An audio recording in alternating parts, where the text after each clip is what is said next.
ভালো ফলনের আশায় ব্রাদার্স সিড কোম্পানির উচ্চ ফলনশীল জাতের ধান বীজ কিনে প্রতারিত হওয়ার অভিযোগ তুলেছে এক কৃষক। অভিযোগকারী কৃষক জমি থেকে কয়েক জাতের ধান গাছ তুলে নিয়ে হাজির হয়েছে ব্রাদার্স সিড কোম্পানির বামন্দি বাজারের বীজ বিক্রেতার ব্যবসা প্রতিষ্ঠানে। ঘটনাটি ঘটেছে আজ শনিবার সকালে। তবে বীজ বিক্রেতার দাবি, ব্রাদার্সের বীজে যে কৃষক ক্ষতিগ্রস্ত হয়েছে তার ক্ষতিপূরণ দেওয়া হবে। নিজে দেখুন, অন্যকে দেখাতে ভিডিওটি শেয়ার করে মিরর বিডির সাথে থাকুন।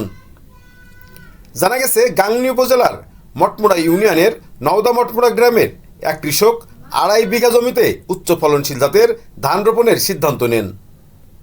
ভালো বীজের জন্য বামন্দি বাজারে বীজ বিক্রেতা মনিরুল ইসলামের দোকান থেকে 87 জাতের ধানের বীজ ক্রয় করে নিয়ে যান। প্রথম অবস্থায় ধান খুবই ভালো ছিল, কৃষকও ভালো ফলনের আশা করেছিল।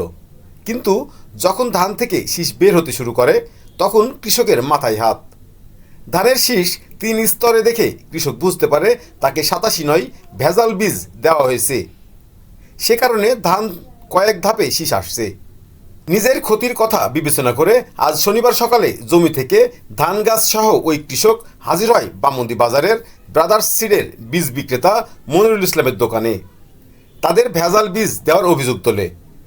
বীজ বিক্রেতা মনিরুল ইসলাম ব্রাদার্স সিড কোম্পানির প্রতিনিধিদের সাথে কথা বলে ক্ষতিগ্রস্ত কৃষকের ক্ষতিপূরণ দেওয়ার আশ্বাস দিলে কৃষকরা সেখান থেকে চলে যায়।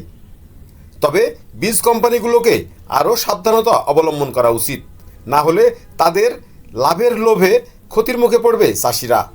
সেই সাথে বদনাম হবে বীজ কোম্পানির, যা বলছে কৃষক ও বীজ বিক্রেতা। আমার বাড়ি মঠমোড়ায়। আমি ধানের বেতন নিতে আসছিলাম। আইসি দোলপুকুরের মনিরুল ভাইয়ের বাড়ি ঘরে আমি বেতন নিয়েছি। আমাকে 87 ধানের বেতন দিয়েছে। আমি ধান লাগানোর পরে আমি অসুস্থ যাইতে পারিনি। পরকে দিই বেতন, সার দিই, বীজ দিই, পরকে দিই। আমাকে মানুষ তোর ধান দেখেছি, যাই দেখছি ধান 3-4 রকমের ধান হয়েছে আমার ভুঁয়ে।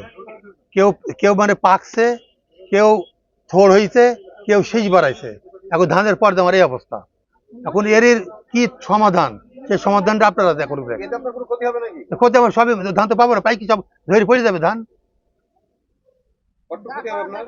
ক্ষতি এখন কট্টুক হবে, ধরেন 2.5 বিঘে ভুঁই ধান, ওর কতটুকু কি অবস্থা থাকবে আর কট্টুক হবে এখন অনুমানে বলা যায় কথা। তো বললো যে ধান ওই বাজাজ কোম্পানি ভালো 87। তাতে নিলাম, ধান নেওয়ার পরে যাই লাগিয়েছি। লাগানোর পরে মনে করেন ধান লাগানোর পর যখন শীষ বাড়াইছে তখন অনুভব করছি যে 3-4 রকমের ধান। এখন শীষ বাড়ে গেছে পুরা, কোনোটা ধরে যাইছে, কোনটা শীষ বাড়াইছে, কোনটা থোড় হয়েছে। এখন মনে করেন এইরকম পরিস্থিতি। তাহলে এরকম করলে যে চাষির একটা যে কোন অবস্থা, ধরেন 2.5 বিঘে ধান লাগানো হয়েছে, মানে এই ধানটার অবস্থা এখন কি করবেন? এখন কোম্পানি দেখবে না, এখন আমরা মনিরুল চাইছি, মনিরুলের কাছে আমরা এর বিচারটা চাই সুন্দর সুস্থভাবে। আমরা কোনো ফেয়াল গণনা চাইনি, এখন মনিরুল দেখুক কি করবে। বাজাজ কোম্পানির বীজ খুবই ভালো বীজ। আমরা এই যাবৎ 3 বছর বেঁচে আসছি, কোনো সমস্যা হয়নি। কিন্তু এই বছরে যা বীজ বিক্রি করছি চাষির কাছ থেকে সমস্যা হয়েছে। এবং সমস্যার কারণে কোম্পানির সাথে কথা বললো যে এই যা ক্ষতিপূরণ হয় আমরা দেবো। ধানের চাষির ধান উঠে যাক, পাকার পরে যে ক্ষতিপূরণ হয় আমরা দেবো।